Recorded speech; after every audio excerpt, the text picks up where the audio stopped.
Hi mga mi, tara, magluto tayo ng merienda. Ito nga pala ang merienda ko. Ito ang kamoteng kahoy. Simple lang pero masarap. Yan, binalatan ko na muna siya. Isang malaking kamoteng kahoy.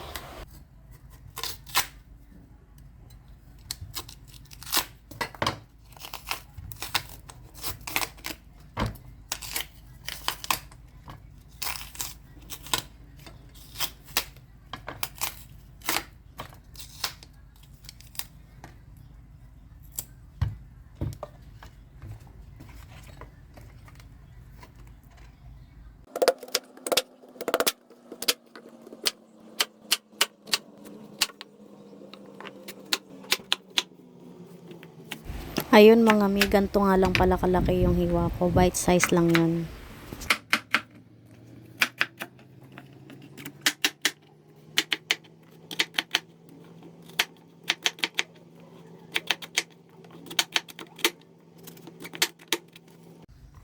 Next naman ay ang bawang. Pinitpit ko na nga ang bawang dyan.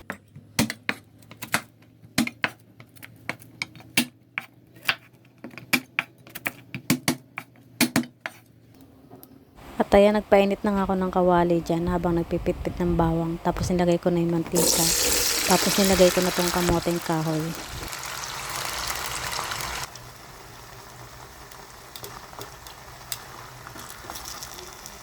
Hinayaan ko lang siya hanggang sa maging ganito na. Medyo brown na siya.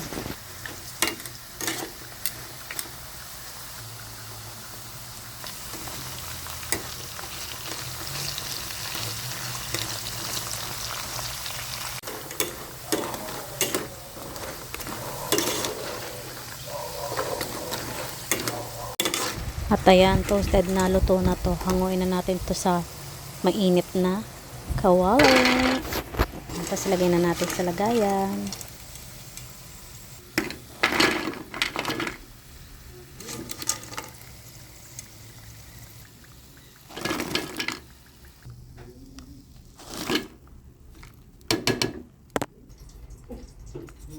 Lagyan na natin ng asin, pampalasa. And then shake natin para ma-coat na maayos ng asin.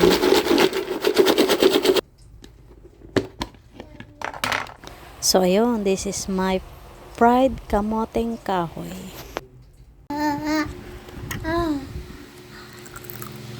Hot?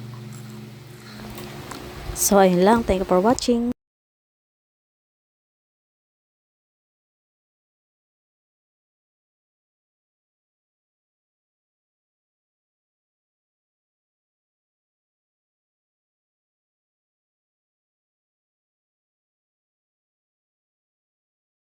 At ayan, malutong na nga. Pwede na nga yung hanguin.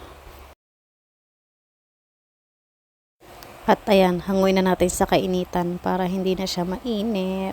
O, ayan, diba? Naririnig nyo, lutong.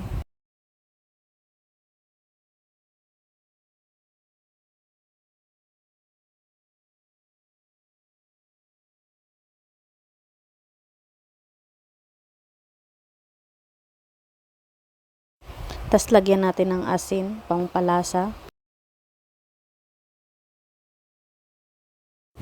Tapos sa ating i-shake.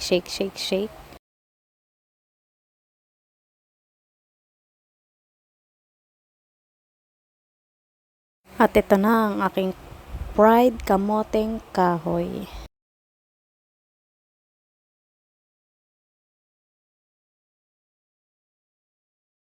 Thank you for watching me.